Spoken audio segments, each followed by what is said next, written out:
Hey, this is the Elvis Cup guy.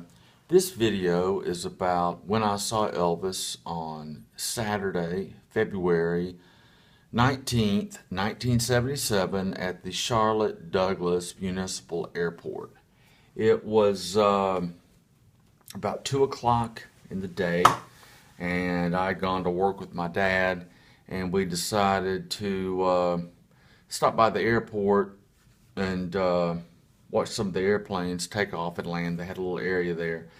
And I had noticed off in the distance what I thought to be Elvis's jet. I had a magazine at the time that actually showed a picture of Elvis's jet, the Lisa Marie. This is before the internet, so you really couldn't Google stuff.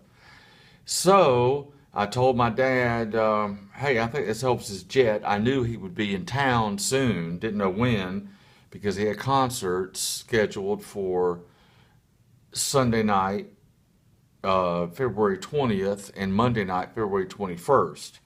But I didn't know that he would be in town on Saturday.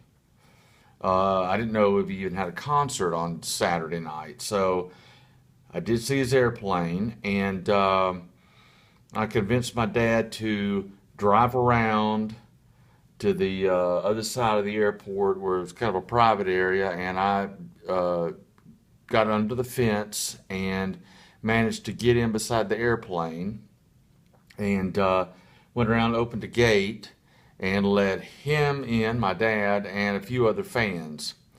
So I'm going to talk about some of the few little items I had from that day, that night, and kind of show you and kind of talk along and describe kind of what happened. So we went to the like I said, we went to the other side where the jet was parked, and we all stood there for 4 or 5 hours.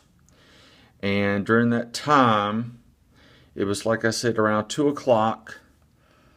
And we stayed 2, 3, 4, 5, 6, 7 o'clock. More fans showed up. They came out, refueled the plane, or fueled the plane up.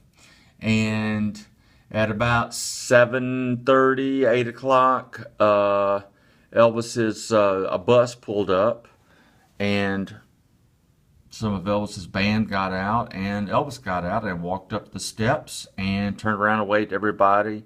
By that time, the jet was fully loaded with people and fuel, and then after he got in the jet and they shut the door, wow, it was like kind of like, you know, what you would perceive one of his limos doing. It was already fired up, ready to go. So anyway, during that 3 or 4 hours that we were standing out there, you could actually walk around the airplane, and I did not have a camera with me at all. So the only thing I could get is somebody had an Instamatic camera, or an instant camera that you could take a picture and peel it off, and then you would throw the top away and you would have the Polaroid. So what I managed to do was I found they gave me their peel off from the Instamatic camera, and if you look real close, you can see a lady had posed beside of Elvis's jet, the Lisa Marie. I'll try to get this at an angle where you can see it, and I'll try to show you scale of what this thing looks like. But as you can see, there it is. Maybe that was taken around 4 o'clock. They had put the steps up to the plane. You can see it says Lisa Marie there. And you can see the steps there, and you can see a lady posing for a picture. Well, I walked up those same steps a few different times during the course of that day, and then when it turned dark early in February.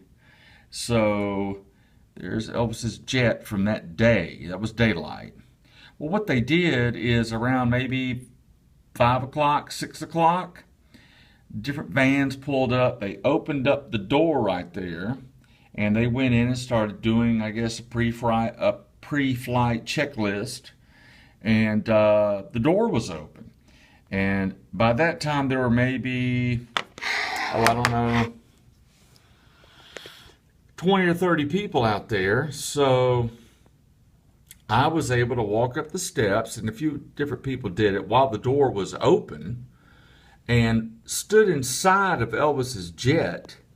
And on this, now this is inverted, this is reversed, but I actually stood inside and saw the sink right there, almost behind the cockpit. As you walk up the steps, it would be to the left. And I remember this image is reversed.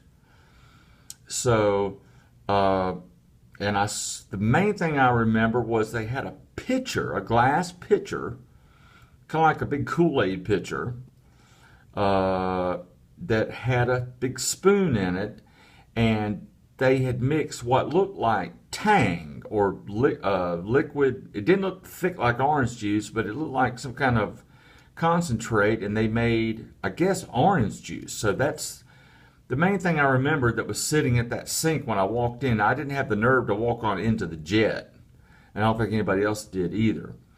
But so anyway, I stood there and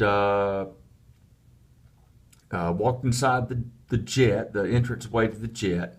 And then during that 4 or 5 hours out there, surprisingly, this jet, even though it's huge, I was able at 13 years of age to reach the top or the bottom portion of the wing, but I was able to write my name.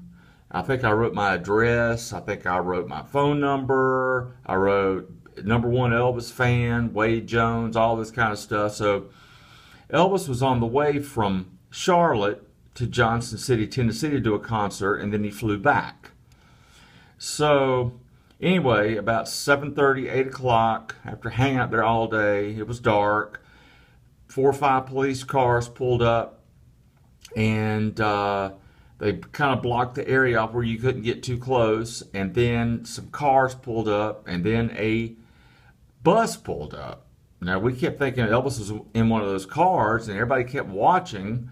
We didn't see Elvis, but then people started coming out of that bus behind the police car barricade, and 6 or 7 people got out, and then all of a sudden somebody yelled out, "There he is!" And walking right up those steps there, it was Elvis, and he turned around and waved, and then he got in the jet. Well, by that time, the pilots, the crew, everything had already been in the jet, and it was fired up, like running, like you would have a car idling. So anyway, while I was there, an Elvis fan club from Atlanta, Georgia was out there, and I bought this button. I think it was $2 or $3. They were selling it. I guess they had come down from Atlanta, Georgia to see the show. And you see I've got it in plastic. But I bought that button. And like I said, Elvis was on his way to Johnson City, Tennessee.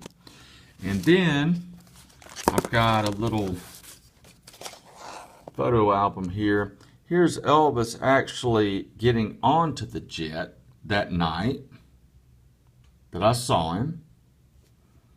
Hope that comes in clear. And there he is with Joe Esposito. And that's Elvis right there walking up those steps that night that I was there. And I was, pretty close to him, but not that close as it shows in the photo. Somebody apparently had a telephoto. And then he got on the plane. I don't think he already had his jumpsuit on because I've analyzed this photo, but I see a blue cuff there. And then he flew to Johnson City, Tennessee, which would have only taken maybe 45 minutes from Charlotte, 30 minutes. And here's a photo of Elvis taken right after he landed, and he got on got in his limousine. And as you can see, there's a picture of him. Same coat, but he was in his jumpsuit. And whatever he was holding in this picture looks like a pipe. It looks like he's still holding it here in his hand. So I wasn't in Johnson City when he landed. He very well could have changed in the plane and took the limo, which I assume he did, directly from the airplane to Johnson City, Tennessee, to Freedom Hall Civic Center. And it says, braving the chill of a winter's night on February 19th, Elvis is shown with a coat wrapped around his shoulders and his much-loved chest bared to the cold weather. Here, he had just arrived at the Tri-Cities Airport and was leaving for Freedom Hall in Johnson City. He wouldn't have been Elvis wearing a shirt buttoned to the collar. So there it is. And then here's a picture of Elvis actually at the concert that night, Freedom Hall in Johnson City, Tennessee. This appears to be toward the end of the concert because he looks a little tired, and it looks like people are kind of grabbing at him. And here are a couple shots of Elvis returning that night back to Charlotte. You see him with Ed Parker there, wearing the same coat. And it looks like he's got the same thing in his hand again. And there's another shot taken from another angle of him returning that night. And I also have the concert ticket stub from Johnson City. So even though I didn't go to the concert on February 19th, 1977, I do have the ticket stub, and I did get to see him that night, but I didn't get to see him at the concert. I got to see him on the way to the concert from Charlotte. He used Charlotte as his kind of home base after he flew in from Columbia. So he got here, he stayed, I guess, Friday night, and then he rested Saturday, left Charlotte on Saturday night, the 19th, to perform in Johnson City, then came back late that night, stayed, I guess he slept most of the day Sunday, did the concert Sunday night, then he rested, and then he did a concert on Monday night, and I saw him on Monday night, February 21st. Here, by the way, here's the back of that ticket stub. So anyway, I did get to see Elvis on February 19th, 1977. And there's the ticket stub. There he is on the way to the concert. There's a button I bought. Oh, and that's when I say he's on the way to the concert, that's him when I saw him. There's a button I bought while I was there that day. And last but not least, there's the photo peel off from the Polaroid camera that somebody luckily had out there. I wish I could find that picture of Elvis's jet. And like I said, probably a few minutes before or a few minutes after this picture was taken, I was messing around, walking up those steps, writing my name on the wings and all that kind of stuff. And when he flew from Charlotte to Johnson City, and when he flew back, and probably until the airplane was cleaned, my name was scribbled all in the dirt up underneath that wing. So I'll give you a little aerial shot here. And that's my little reminiscence of Elvis, February 19th, 1977. I was lucky enough to see Elvis. Didn't see him at Freedom Hall in Johnson City, Tennessee, but I did get to see him on the way to the show.